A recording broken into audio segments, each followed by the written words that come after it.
और गीता जी के अध्याय नंबर 11 के श्लोक नंबर 32 में ये स्वयं गीता ज्ञानदाता पर यानी यो काल ब्रह्म स्वयं कह रहा है कि मैं काल हूं और सबको खाने के लिए अब प्रवृत्त हुआ हूं।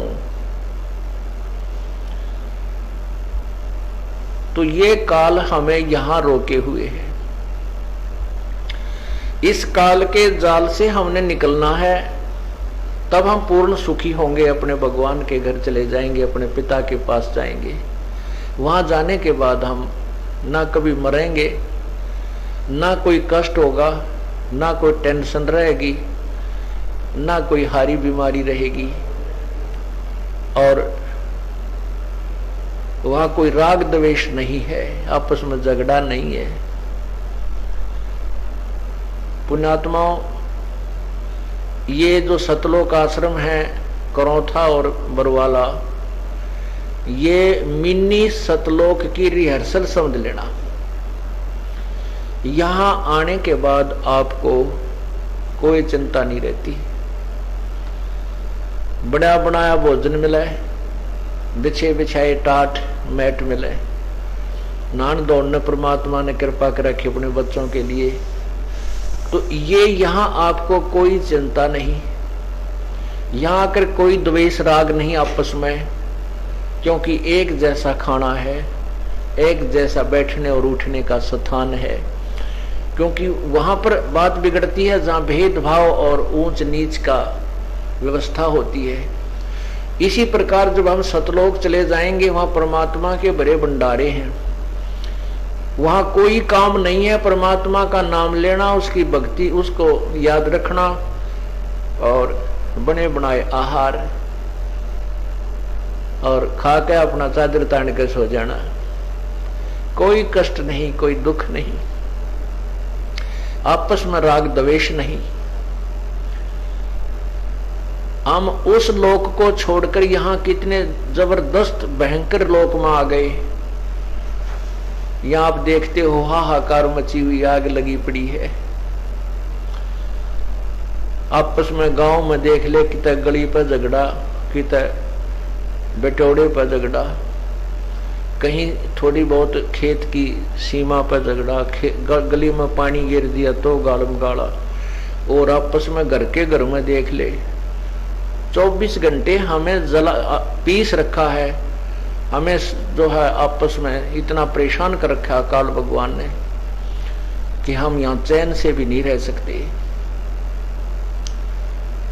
फिर 84 लाख योनियां, और फिर अपने को किसी का बालक बीमार, किसी का कोई माँ बाप बीमार, छोटे छोटे बच्चों को छोड़ के माता पिता की मृत्यु, माता पिता के सामने छोटे छोटे बच्चों की मृत्यु, जिनको प्यार से पालते हैं। ऐसे गंदे लोक में आकर हम यहाँ खुशी मना रहे हैं। परमात्मा कहते हैं, झूठे सुख को सुख कहें, ये मान रहे मनमोद, ये सकल चबीना काल का, कुछ मुख में कुछ गोद। ये सभी काल आहार है। हम इस झूठे सुख को सुख मान करके इसमें आनंदित रहते हैं। आनंद नाम की चीज कति नहीं यहाँ पर। ना जाने कितनी समस्याएं इस जीव के साथ लगी रहती है, और ये इतना आदी बन गया, इन समस्याओं को खींचने का कांधा आ गया इसके। अब ये इतना अभ्यस्त हो गया कि इन कष्टों को कष्ट ना मान करके इनको खींचना ही, इनको इनमें लटपट रहना ही अपना कर्म मान लिया। परमात्मा कहते हैं, मैं रोवत हूं सृष्टि को, ये सृष्टि रोवे मोहे, गरीबदास इस वियोग को समझ ना सकता कोई। मैं तो अपने बच्चों को रोता फिरता हूं, कहता हूं तुम मेरी भक्ति कर लो, मेरे ज्ञान को स्वीकार कर लो, तुम सतलोक चलो मेरे बच्चों। और ये ढूंढते फिरते हैं वो सुखदाई भगवान हमें सुख दे, हमारे कष्ट निवारण करे, उस परमात्मा को हम ढूंढते फिरते हैं। वो भगवान खुद कहता है कि मैं रोवत हूं सृष्टि को, और सृष्टि रोवे मोहे, मैं इनको रो रहा हूं कि मैं हूं तुम्हारा भगवान, मैं तुम्हारा परम पिता, तुम मेरे बच्चे हो। और ये कहते हैं काल के गलत ज्ञान को ग्रहण करके कहते हैं नहीं तो कबीर भगवान नहीं हो सकता, ये तो जुलाहा था, ये तो नीरू नीमा को मिला था, पता नहीं इसके माँ बाप भी कौन थे, कोई ऐसे ही डाल गया। इस तरह की बकवाद गढ़ने लग जाते हैं। इस काल ने ऐसा जुल्म करवा रखा है, जबकि परमात्मा के कोई माता पिता नहीं थे, वो तो स्वयं लीला करने के लिए प्रकट हुए थे कमल के फूल पर। तो परमात्मा कहते हैं मैं रो रहा हूं तुमको और तुम मुझे ढूंढ रहे हो।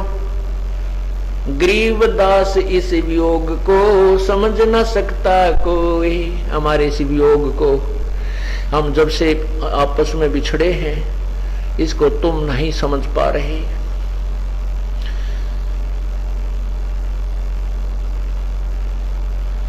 और यहां पर कितना कष्ट बता रहे हैं परमात्मा।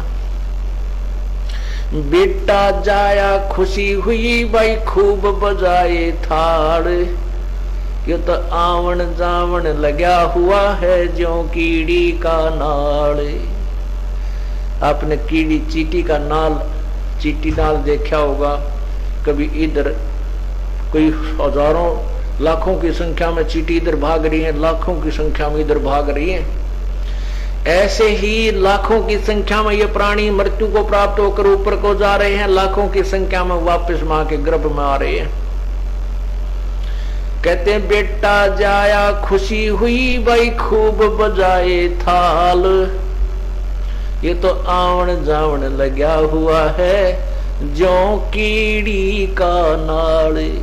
कहते क्या की खुशी मना रहे हो, या तो आना जाना, छोटे छोटे बच्चे मर जाते हैं, और बच्चे ना तो बूढ़े होकर मर जाते हैं तो भी तो जाना ही है। ये तो आवन जावन लगा हुआ है ज्यों कीड़ी का नाल। इस ज्ञान को समझाने के लिए परमात्मा स्वयं आते हैं, और इस काल भगवान ने ऐसा जुल्म कर रखा है कि शास्त्र के ज्ञान को कति मिटा रखा है,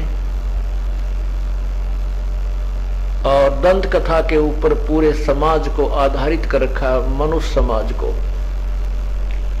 अब ये भोली आत्मा जब दुखी होती है परमात्मा की तरफ चलती है, परमात्मा तक नहीं पहुंचने देते ये नकली ठग, नकली दुकान खोले हुए लाखों करोड़ों की संख्या में, ये तत्वदर्शी संत तक नहीं जाने देते, इनको पहले ही गुमराह करके और नरक की टिकट बना देते हैं, नरक का पासपोर्ट बढ़ा देते हैं इनका।